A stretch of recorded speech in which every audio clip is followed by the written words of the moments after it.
Peace requires war. The king is granted power from Almighty God, from God Almighty.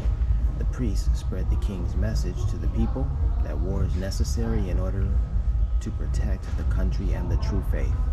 Propaganda and the sculptures on Vassar repeat the message to strengthen the people and humiliate the enemy.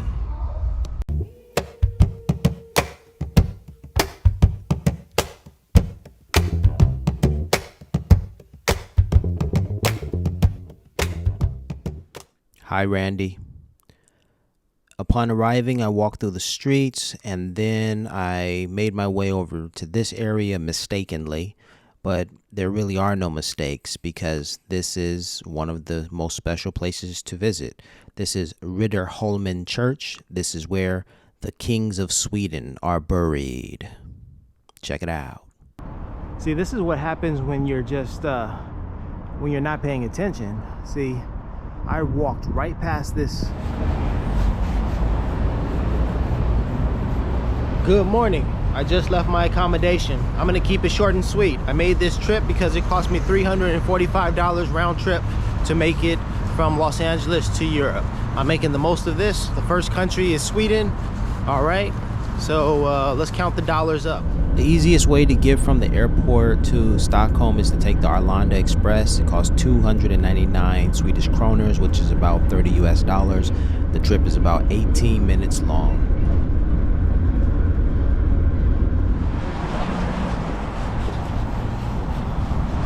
All right, so before I forget, I just paid for a meal and then I went and got some lotion, which I dearly need, for 349 krona. So it was like 299 and then the tax was 50 or so. All right, so that's what I've spent thus far. I have a full belly. I have some water.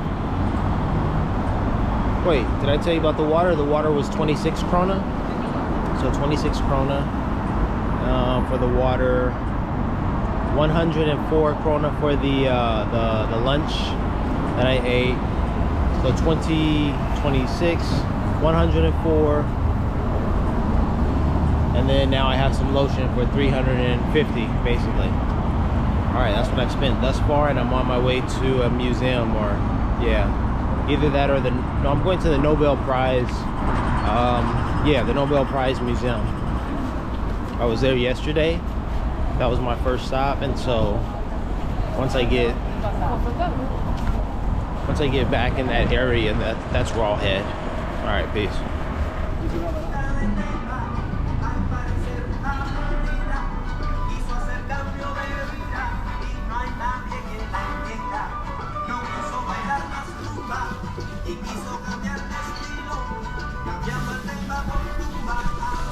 So I'm just walking down the street here. I came across like a Mexican themed restaurant. This is the Border Burgers versus burritos. I don't particularly care to have any food right now because I've already eaten, but I saw something familiar and I'm gonna draw your attention to it. Check it out.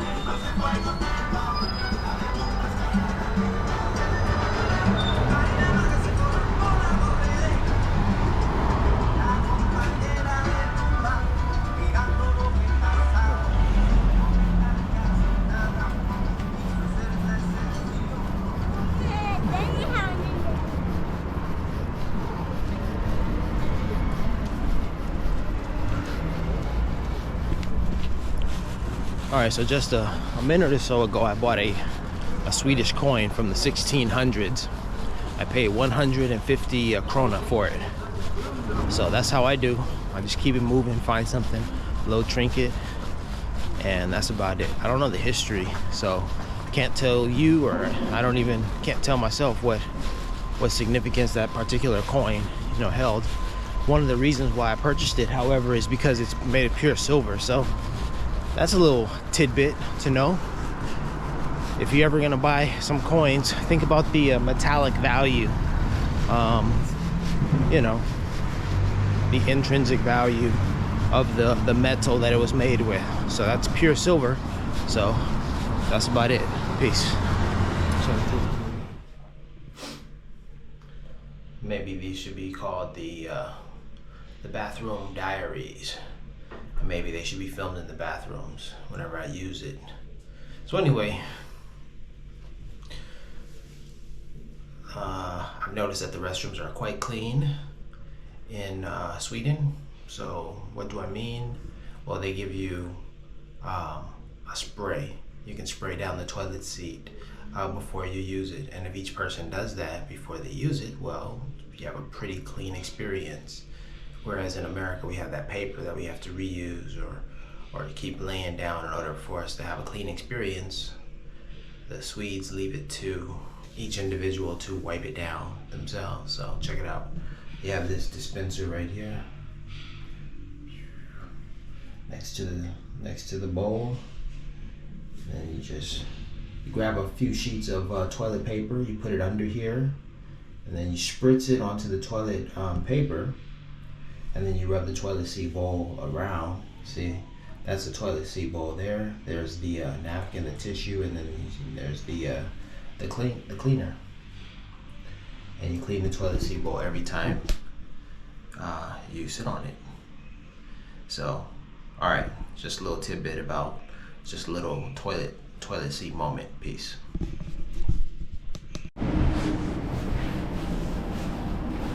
I'm leaving the Sheraton right now. I just walked in there, went to the cafe in order to use the restroom. So I accomplished the mission of using the restroom, using a nice restroom. And yep. So now I'm off to this Nobel Prize museum.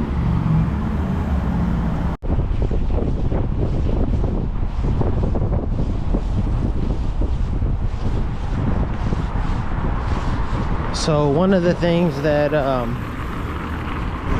learned while watching YouTube videos is that in Sweden you don't want to walk in the bike zone. So the bike lane is for the bikes. So those folks are moving and they want to stay moving, so don't get in their way.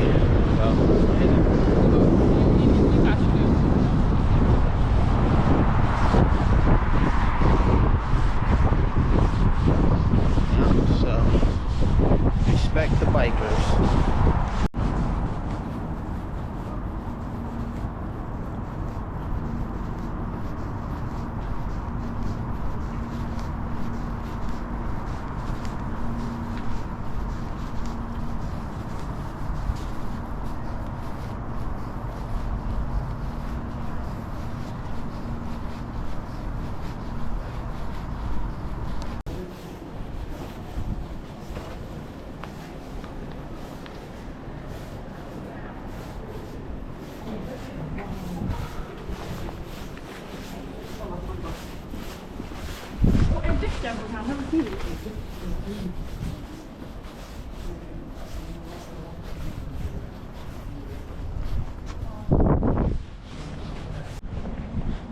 Taste of Sweden meatballs with mashed potatoes, fried herring with mashed potatoes, elk beef, mashed potatoes, and whiskey sauce.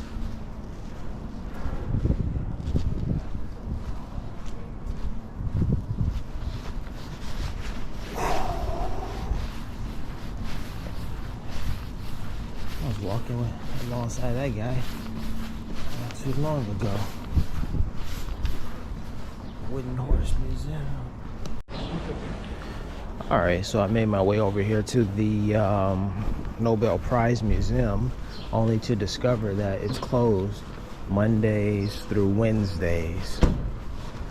There he is, Alfred. That's my middle name, man. I can't even see it because of the glare.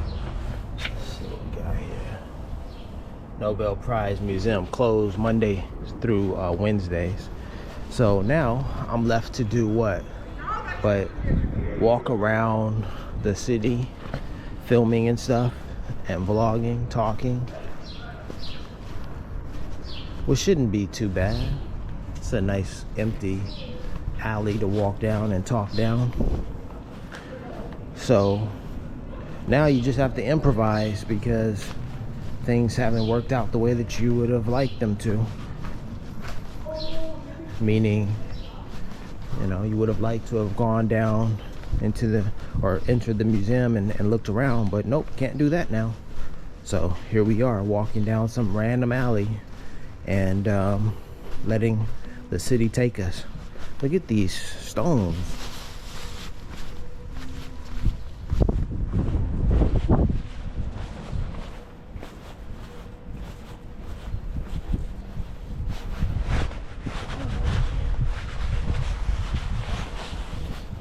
Anna Blade Atelier.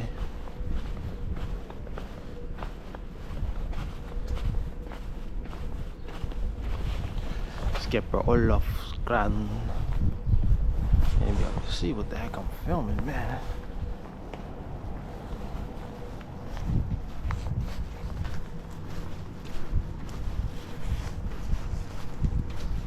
Sweden. Says financial learning.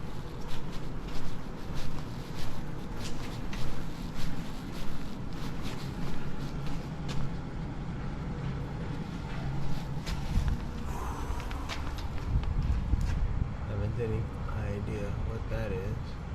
Who she was. Whoa.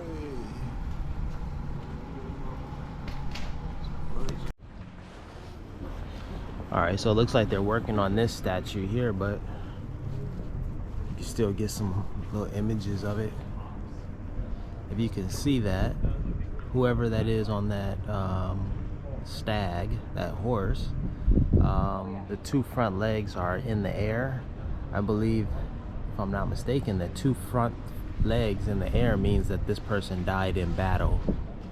So while fighting, they died. So there's a little bit of history and trivia for you. Who is that? I have no idea. This place is really, really gorgeous though. Everywhere you look, you can see some really tall buildings. And then I noticed like one of these streets is like really quaint. Not this one. I mean, that's a nice little thingamajig, but there was a little bit more life on this other street over here. Some people were outside doing their thing. Yeah, it's right around this bend right here. Yeah, we got some stores everywhere. Everywhere you look, there's a gallery, there's a store. Look at this, look at this. You have a nice tree over here, a little cafe, a really cool little something right around here. Yeah, folks taking photos. Well, she's not ready, so we'll keep it moving. Look at these dogs. Look at that tree.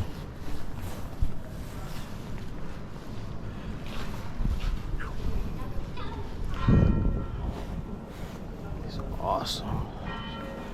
The dogs out here are a trip. That's really nice right there.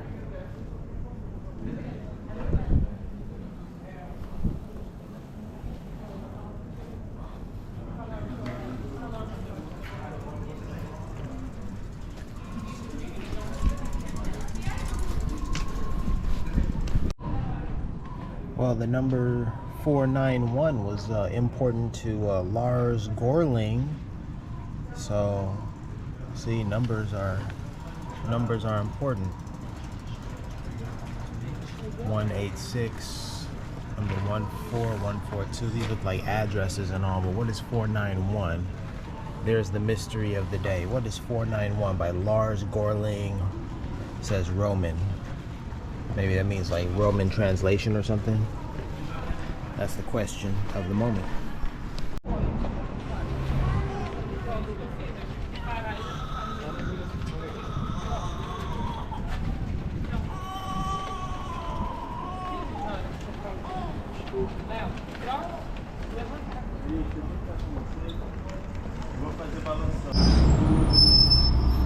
Looks like Nordstrom and Tulin is over there.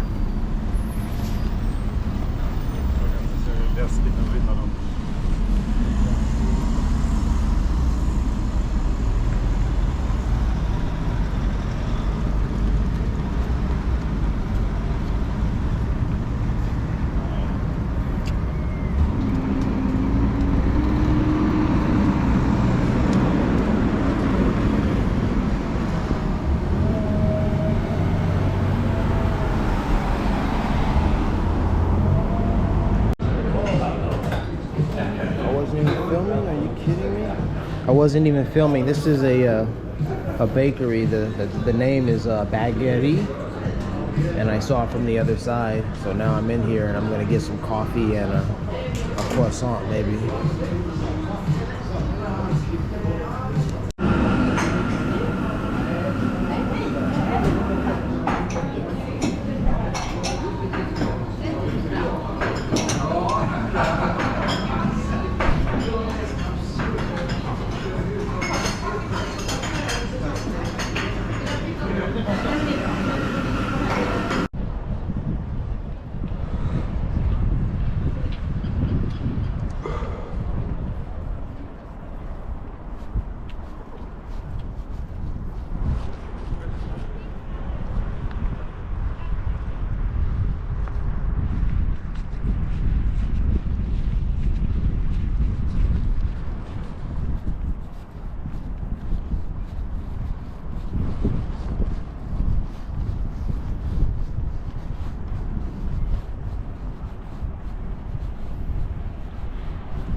Still walking the streets of Sweden, but I'm headed there to the National Museum of Fine Art.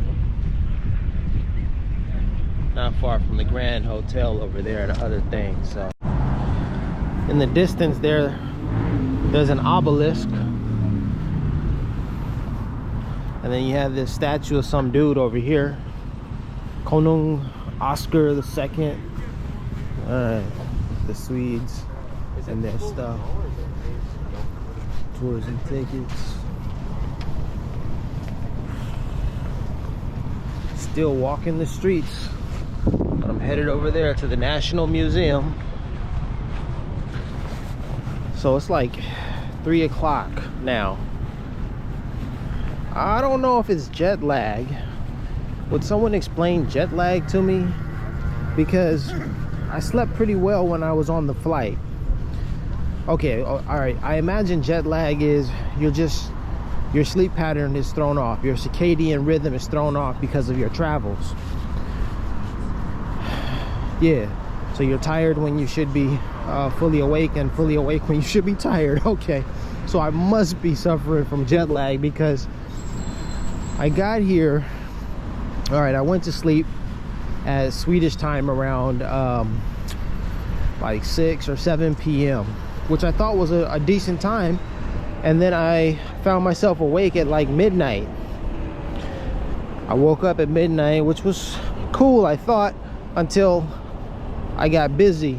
I was on the internet looking at YouTube videos and also planning this trip out, because I discovered, man, I need to cancel some reservations, switch some things around and whatnot. So I did that, and in the process I spent like 5 or 6 hours, you know, up, which didn't necessarily need to do that. But here's what happened. Like around 5 o'clock I found myself still up, and I was still watching videos and all this other type of stuff. And then I checked the times, for the local times for businesses to open, and McDonald's opened at 7 in the morning. I was a little hungry and I figured I would go. So 2 hours passed, and instead of just rushing out to Mickey D's, I just stayed in bed. And then after falling asleep again, shoot, I didn't wake up until noon. So that was wild. So here I am walking around. I figured I would be able to see more and do more and be up, because I certainly had the energy. But look at me, I found myself asleep at noon. I woke up and I started my day. Now it's 3 o'clock and I'm just getting started, and everything closes at 5. That's what I wanted to say. Everything closes very soon. So I'm headed over there.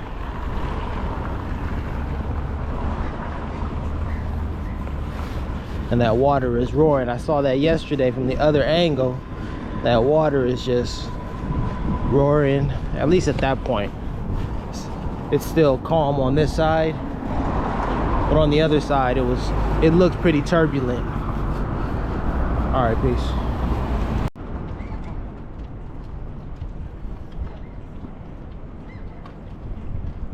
Svenska Handelsbanken Grand Hotel.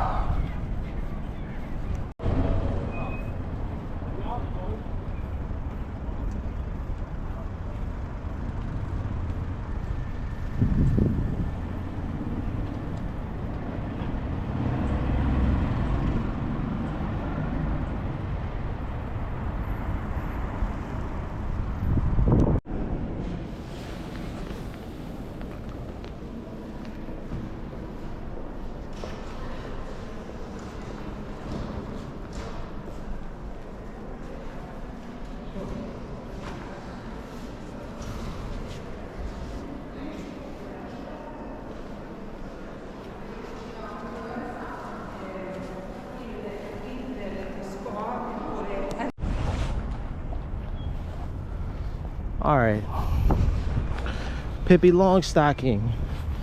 The creator of Pippi Longstocking is Swedish. And then over there at the National Museum, which I'm just leaving, I'm around the corner from it. I left the museum and I started filming, or what I thought I was doing, recording myself, and I wasn't recording.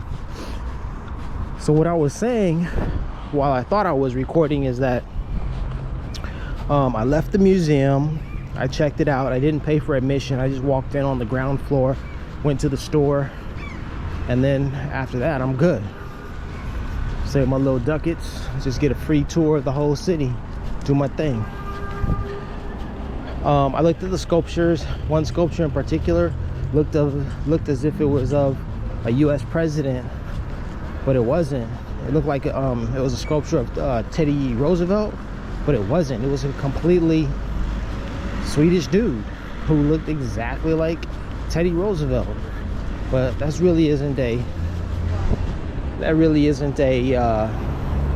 surprise. Where do the Americans come from but Europe? You know, where does the white man come from but Europe? So of course you're gonna find people who look like, you know, the other people who are famous. But anyhow, it was a sculpture, it was a bust of him.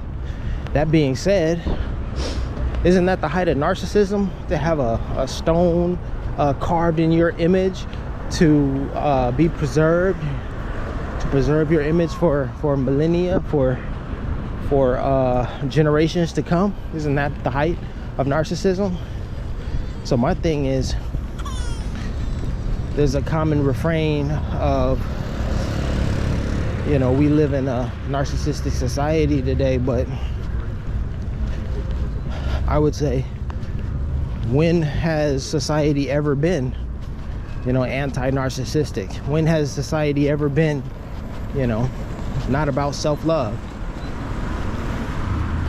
It's always been that. The Egyptians wanted to preserve their legacies, their lives, their wealth. They wanted to establish for all of forever who they were, you know, today, tomorrow, and, you know, forever. But yeah, so, and then you've got these Europeans who did their thing as well, creating busts for themselves. Yep, same thing, same principle. Nothing's changed, nothing's different really. Self-love, narcissism, whatever you want to call it, it is what it is. It's life. Shoot, I'd like to have a stone bust of myself, you know, that's gonna last forever, because that's the fact. Life is impermanent. We're not gonna be here forever, but that stone is gonna be here, and as long as humanity is around, that stone will be here for all others to see. All right, so those are my thoughts. I'm making my way over here to the Maritime Museum, and it's a nice sunny day. Walking, there's an amusement park over there in the distance. I don't see any roller coasters or any of the rides operating. Maybe it's closed today, but I'm gonna make my way to this Maritime Museum, hopefully get in for free, or at least deeply discounted, because it closes at 5 o'clock and it's 3:40, 3:50 right now. So with that final hour, we'll see what happens.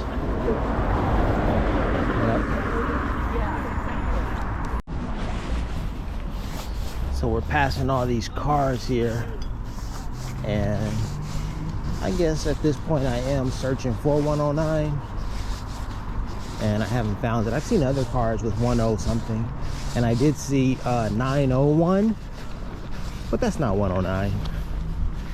But yeah, so just searching for it. Where is it? When will I see it?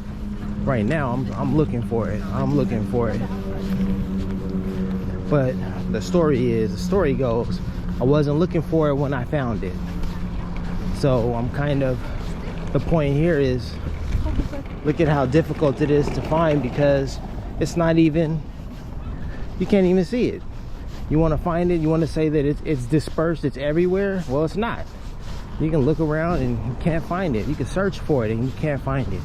It's in those moments when you just let it go, and for whatever reason it appears, and you're like, dude, I wasn't searching for it, but it was right there, right when I needed it to be. See, that's what I'm talking about.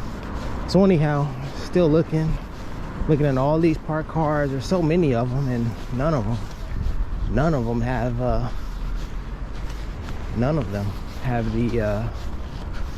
license. Is that it? No. Is that it? Nope. No, it's not here, not there. It's not there. Nope, I don't see it. All right, so I'm searching for it and I can't find it. You dig? I'm looking at the buildings, I'm looking at the license plates, I'm looking everywhere. I see 1911 right here on this box, but no. It's just what the mind does when the mind wanders, I guess. But anyhow, headed to the Maritime Museum. Vasamuseet, I guess that's what it is. So the Swedes like to wear black. They wear lots of black, and that's what they do. They wear black. And coincidentally, when I took my trip, when I flew here from LA, that's what I was wearing, all black. It was just convenient. I had some black pants, I had a black shirt. I had no idea I was right in pocket, right in alignment with all the Swedes. It's just a little coincidence. Who knew? I certainly didn't. And then when I was at the airport, I decided I'm gonna look this up. And there's a Vice documentary, a mini documentary on Vice, that talks about the Swedes and their obsession with black. I can dig it. When you live in a cold region like this, you have to attract the sun to keep yourself warm. Is that 109? Nope, still nothing. All right, that's enough of this. On my way to the Maritime Museum, walking the streets of Sweden, Stockholm.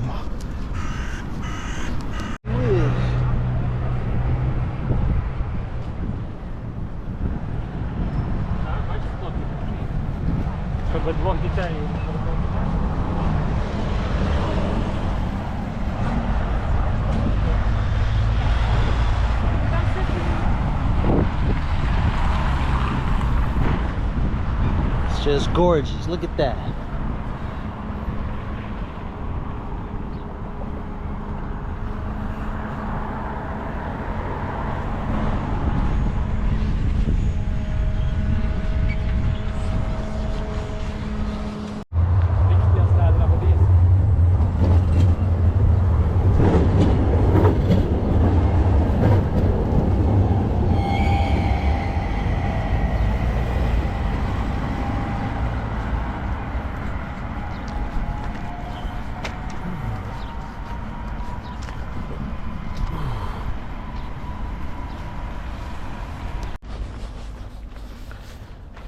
I've got 50 minutes to make my way to the Vasamuseet to find the Viking ship and film it or whatever, take some footage of it.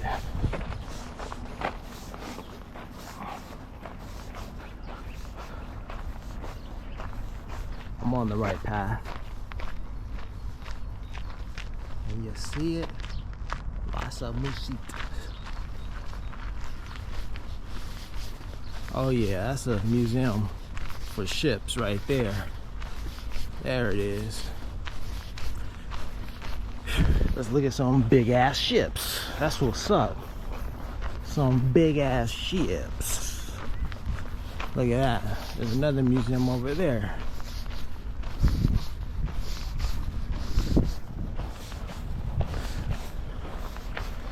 Let's get in here. Got an hour to find it. Less than an hour to find it, but I haven't been doing much of this, but check me out. Rocking that Crenshaw jersey right here. Stockholm, Sweden. Crenshaw. From Crenshaw to Europe. From Crenshaw to Sweden. For Vasamuseet. And you see it. I swear there was a street, or there was some building over here that was called Slussen. It looked very much like Slauson. I was like, oh man, that's pretty cool. Open today until 8 o'clock. Oh, didn't have to rush after all. Open until 8. Andre. Let's go. Alright, so I just paid 170 krona to get into the museum.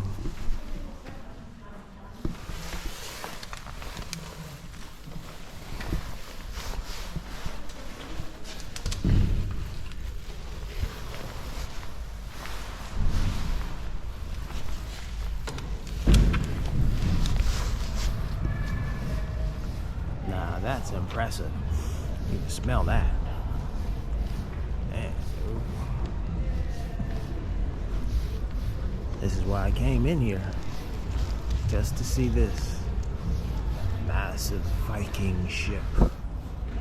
Man, can you imagine what this was like?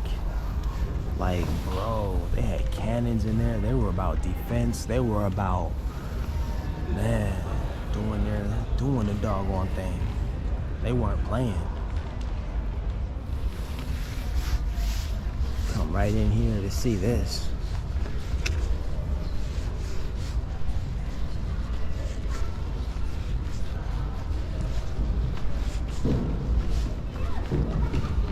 Man.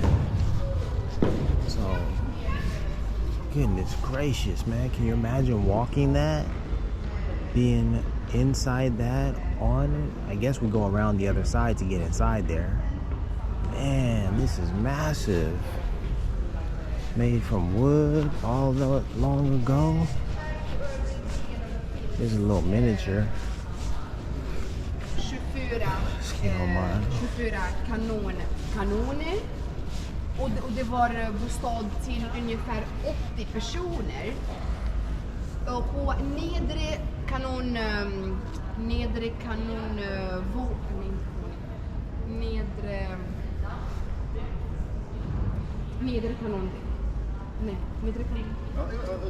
Cannons ready to just kick some butt.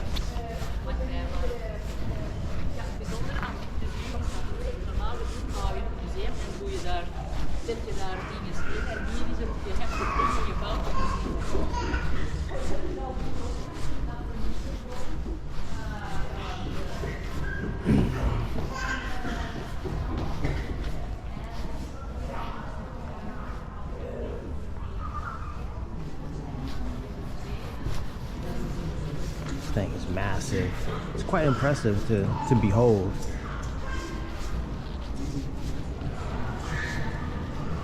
Man, dude, they built this. This is wild. This thing is gigantic. Wow, look at that. Look at all that detail, man.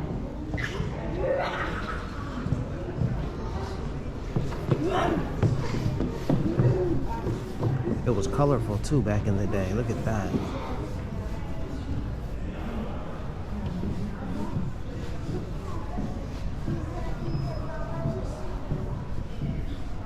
Man, dude, they weren't playing.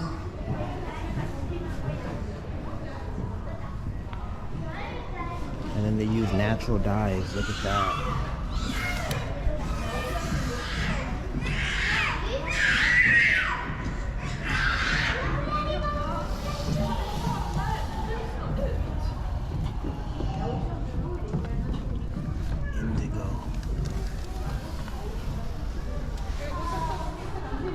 Yeah, so being in Ghana, we saw the natural dye and how it was made and where it came from, the trees, and also the Vikings did something very similar in order to make their stuff. Man, look at this massive face.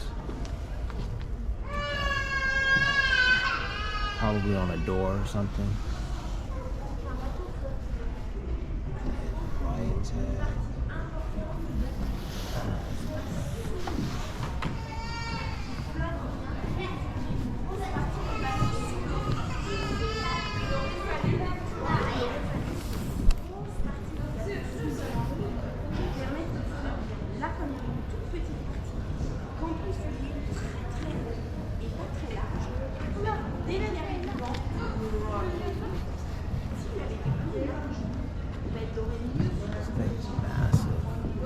This is really the experience to get Disneyland, eat your heart out. This is it right here. Pirates of the Caribbean, yeah, whatever. Wow, it looks like we can go upstairs too to get a closer look from above. All right.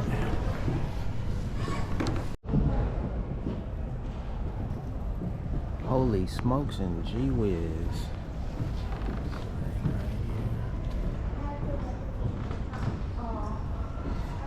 That's where the cannons were inserted or poked out. We saw that before. Cannons, cannon doors or cannon windows. Boom! Fire those balls out of there and destroy other ships. Get away from us, we're the Vikings. Yep. Alright, here we are at the next level up.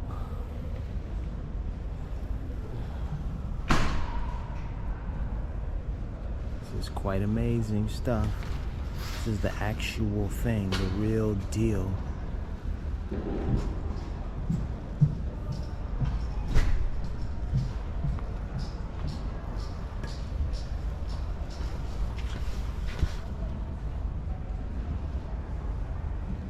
Have the lion's head right there for fear, to put fear in you and say, hey, step away, keep off, we're about to hit you with these cannons. We're lions.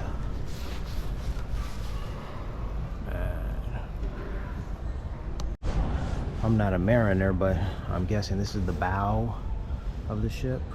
So many maritime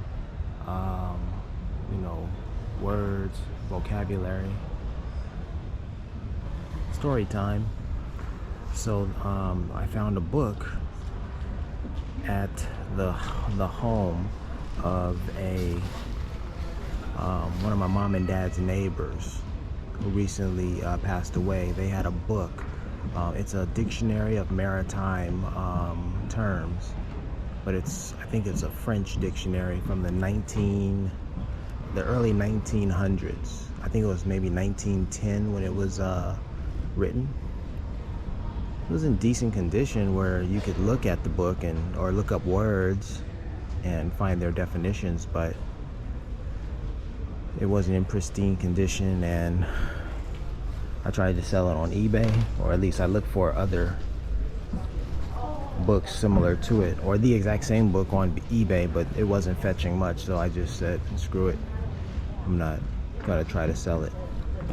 But here I am now at a maritime museum, and doggone it, had I looked up some words in there, some French words, I'd be able to speak to the French guests about these ships. Not really, but whatever.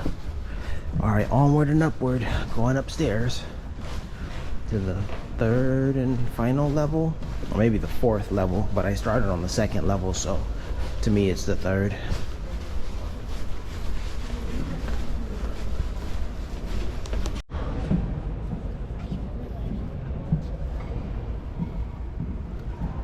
so this is where the men would stand in order to do the work of hoisting the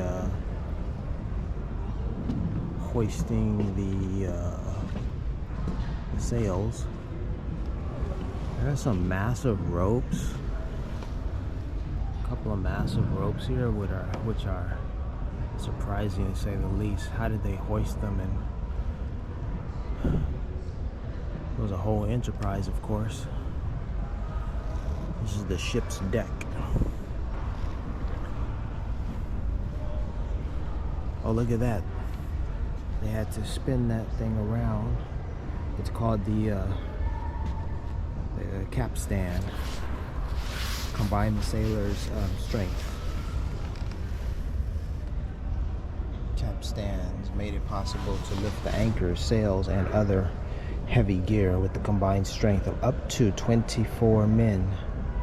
5, 10, 15, 20. I can see at least 5 men on each one of those, I don't know, spigots maybe? Yeah. 6, 12, yeah, 24. 6 men around the side pushing that. Wow. Look at all the knights.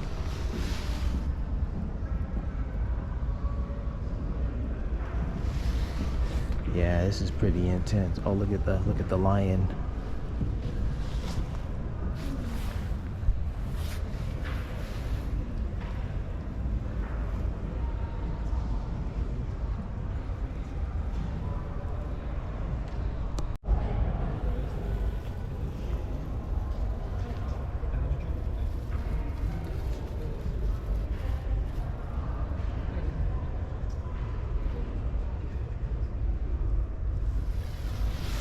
It says the lion figurehead.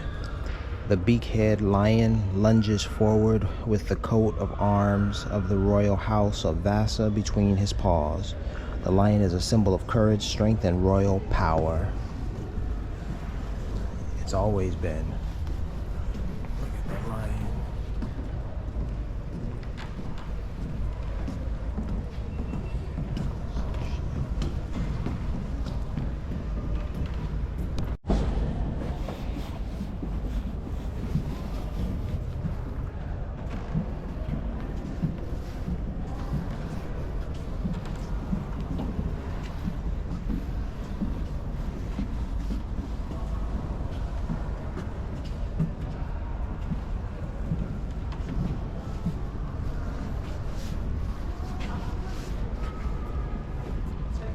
Whoa.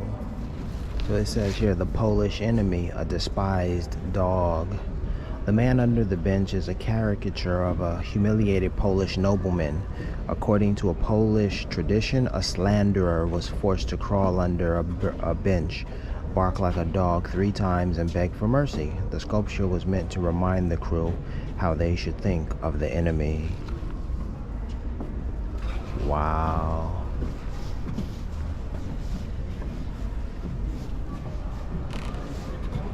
All of this wartime stuff is still very real. How people think of the enemy, whether it's good or bad, it's still alive. Look at this ugly face right here. A grim and grimacing mask. The mask's exaggerated expression entertained people in the 17th century. It probably had no deeper symbolic meaning.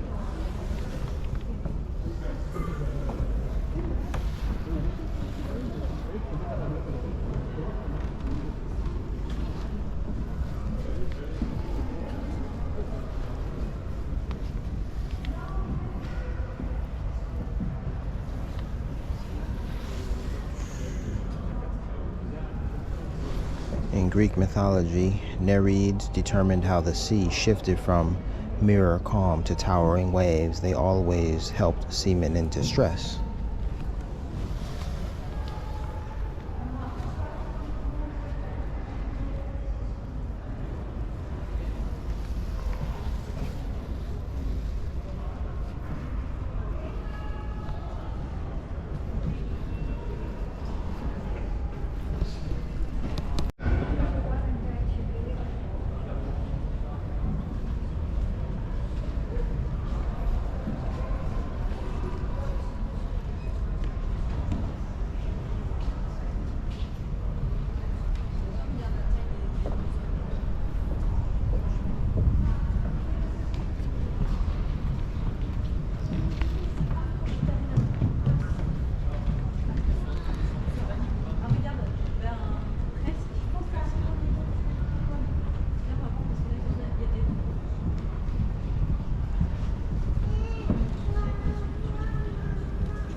All right, this is fascinating. So this, what you see in front of you, is the smallest sail on the Vasa, the smallest one, okay? And that thing, let's see.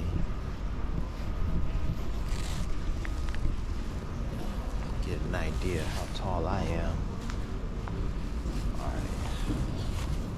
So I stand just under that signage right there.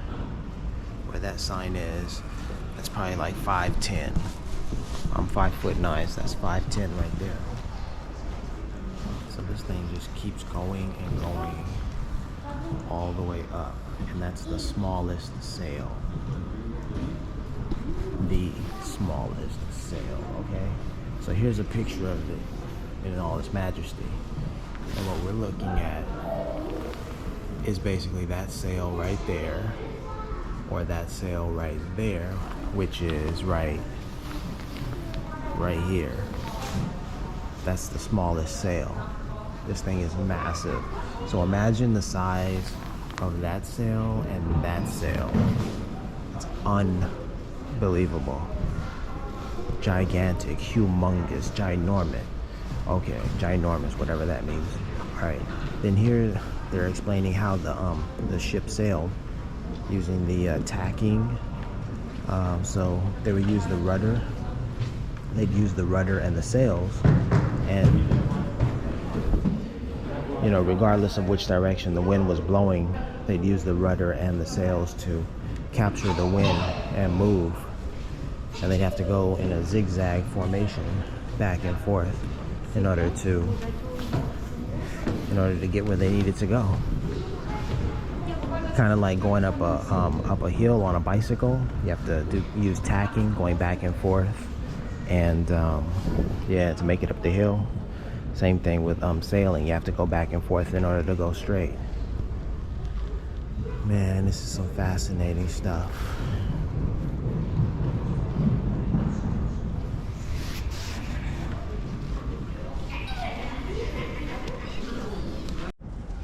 This is what the inside of the ship would look like a really well-made, you know, home, but you're on the sea. And look, they have glass pane windows. You can sit down and have a really nice meal. Wow.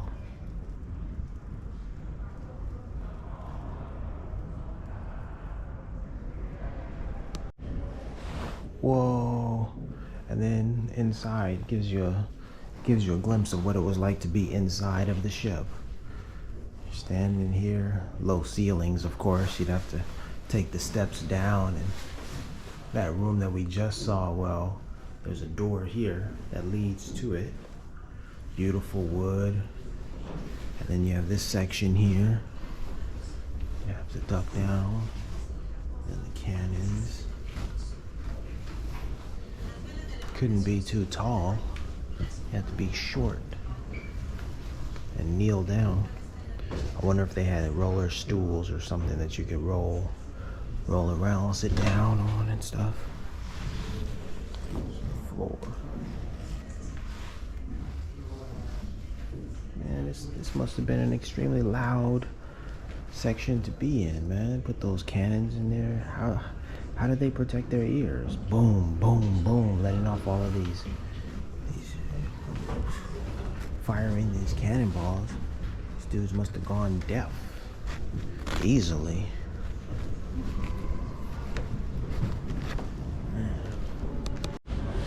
Some more fascinating information. It says the upper gun deck, a full-scale replica of a part of Vasa's upper gun deck from the main mast aft to the high steerage and the great cabin and stern gallery.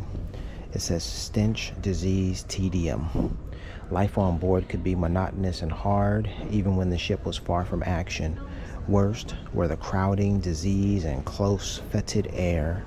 But at least if the bilges smelled foul, it was a good sign that the ship did not leak.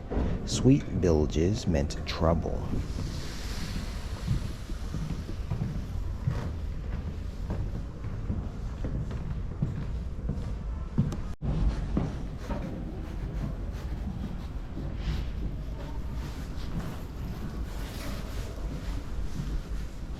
A view like this at what was happening inside is always quite interesting.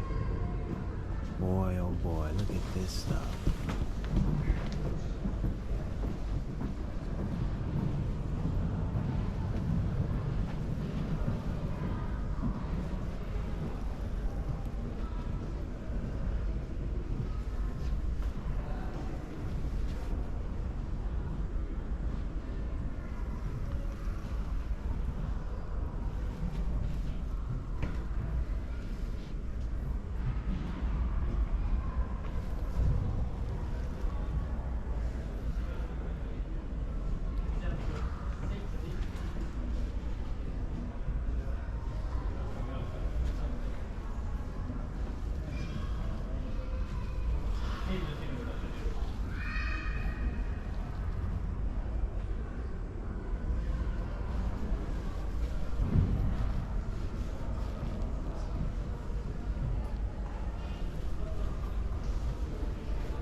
Just utterly fascinating stuff.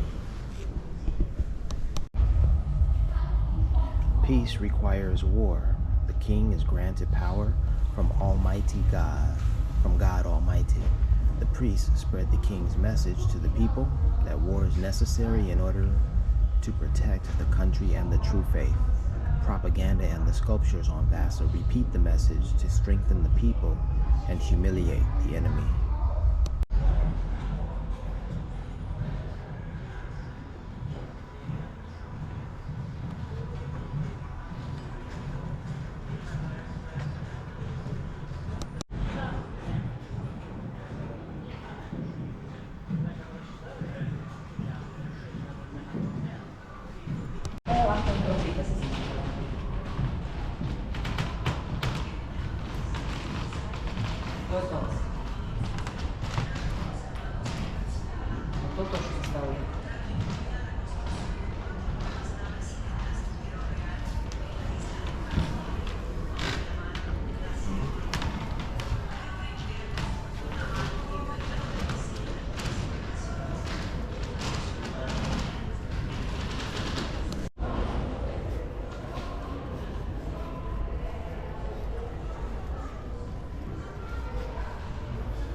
Como ahí tengan que espacio registrado.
The Vasa's longboat is 12 meters long and was rowed or sailed. It was mainly used for communication with other ships or the shore. It could also be used for towing or warping the ship.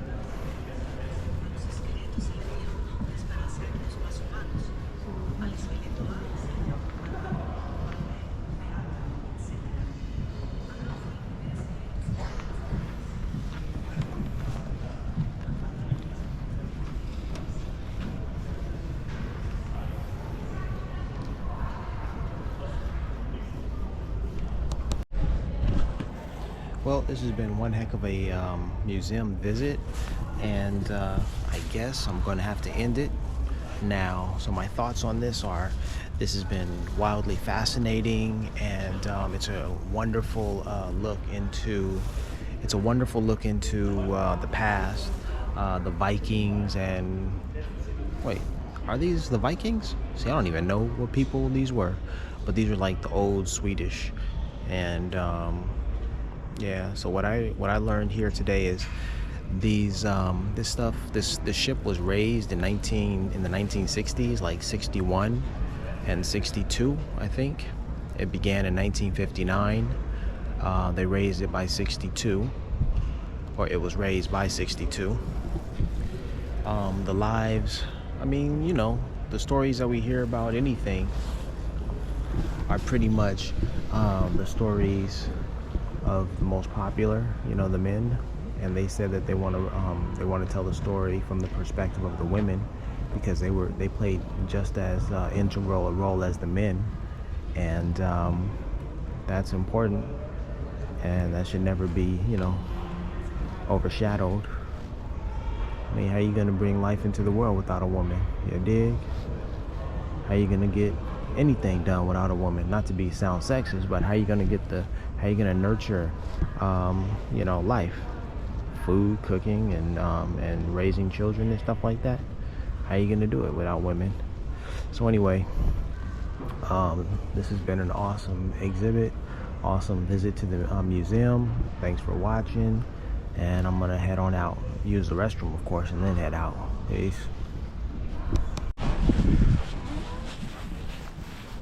What a glorious experience that was.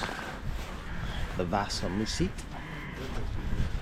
Now it's going to take an hour to walk back to my accommodation, and I'll probably stop somewhere to eat. Let's look at the sign.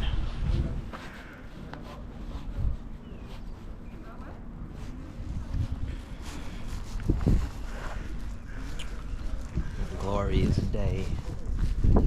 Could you imagine living here? It's cold, but the skies, the clouds are gorgeous. The sea is over here. Like, Marina Del Rey has nothing. Excuse me, Marina Del Rey has nothing on this place. Like, it's overcrowded, overrun with a lot of people. You know what? This is an old maritime, an old mariners location. Marina Del Rey is a modern day, you know, mariners locale. So I can't say that, you know, this is superior, because at one time I bet this was overrun with people, and it was probably disgusting because of, you know, what people do when we live. There's trash, there's everything. So this isn't the type of shipping location where where every boat is working to earn a living.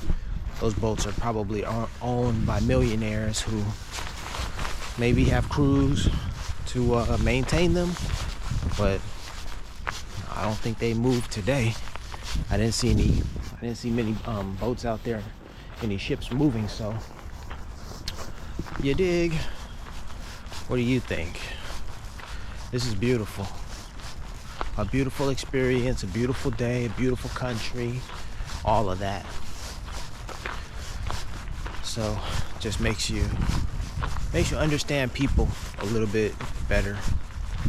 It doesn't mean that necessarily like them and like what they do, but certainly, you know, understand them a little bit better.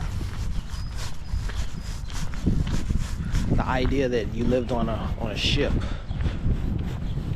for months on end and life was tedious, and that, you know, cleanliness was not the priority.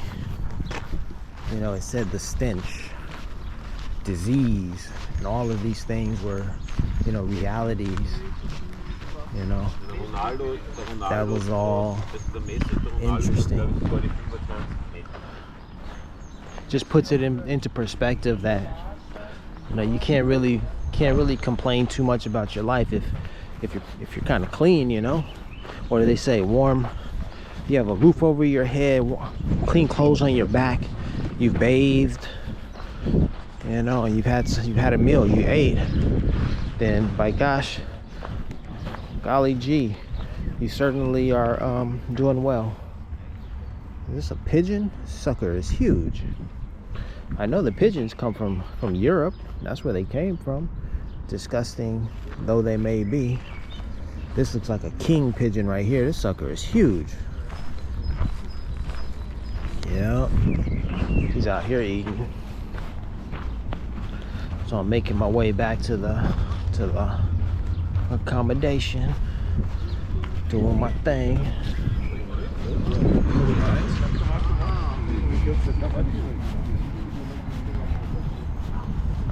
It's mad cold out here now. Got to get out of this ASAP.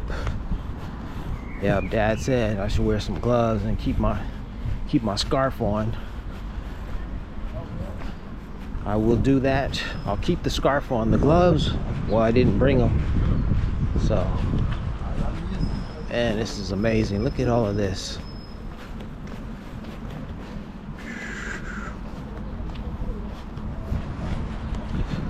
Stockholm, Sweden. Sweden. Ja, Sweden.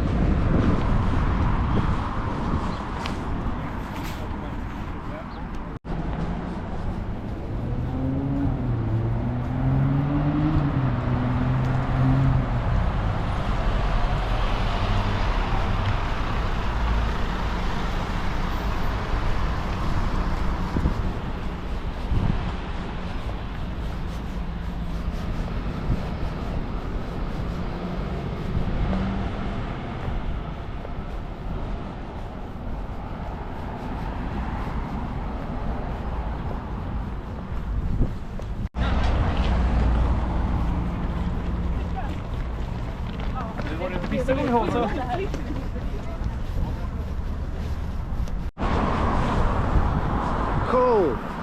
I'm cold now. It's all right. I got my Crenshaw sweatshirt on. I've got my North Face on.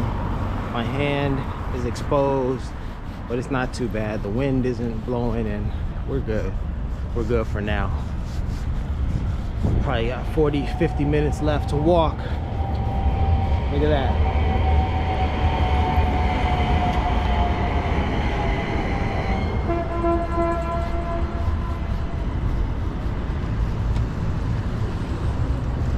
That was an old guy on a scooter. You gotta love that. Old dudes riding scooters and stuff.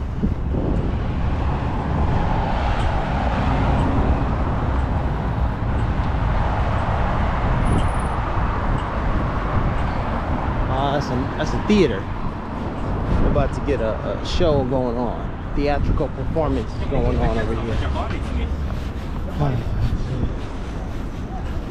I just saw a brother, gave him the nod. He gave me the nod. That's what's up.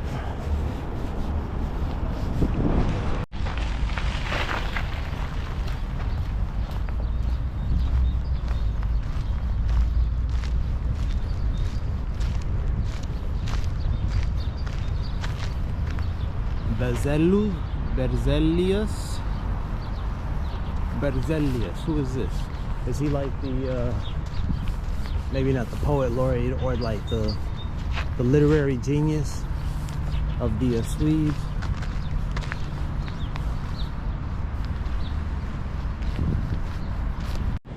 Oh, I found the people.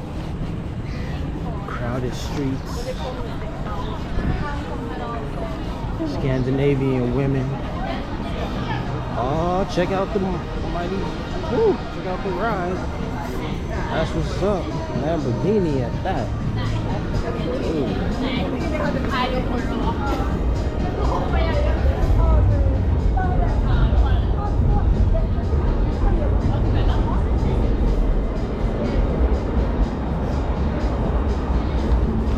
That's what it is. Look at the people, the people, the people.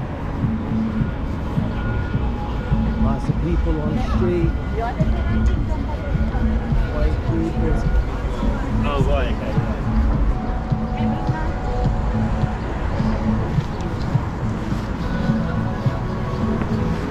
The streets of Stockholm, Sweden, y'all. This is what it is. Blonde hair. Oh, there goes another little whip. There's a Porsche. The Aston Martin Stockholm. Look at them rims.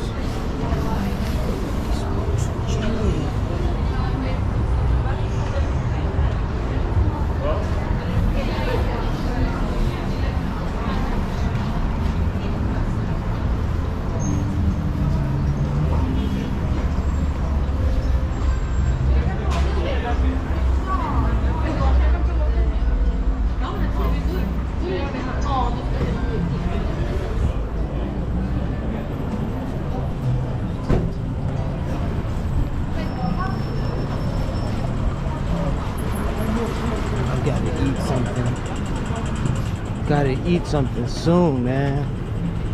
I mean, not too soon, but soon enough.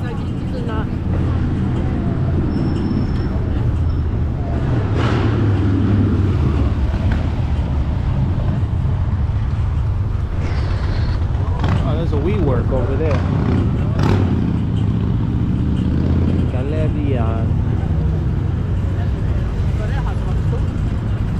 Walking in these Swedish streets. Scandinavia. I see girls with tennis skirts on in this cold. They must have like knit stockings on or something, because that's bold. I'm about to catch up with them and find out, oh, we got some Africans coming. That's what's up. How y'all doing? My Manchuri here. They got a brother right there doing his thing. That's what's up. They're like, man, we don't want to be stopped. It's like, shit, I'm not gonna stop you. Don't stop me either. I'm doing my thing. I want to catch up to these girls and see if they're out here. And look at how that sun is hitting. It's a gorgeous little shot.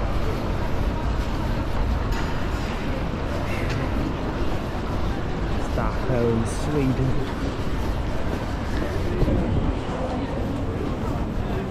It's what it is. It's what it is.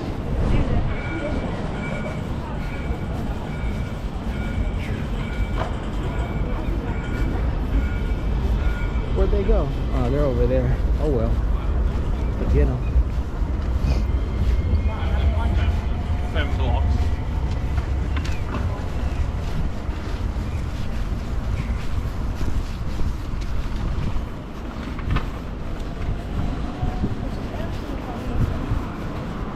Sports spot, soccer and all. Alright, I'm walking, filming a little bit too much. Let's just get to walking.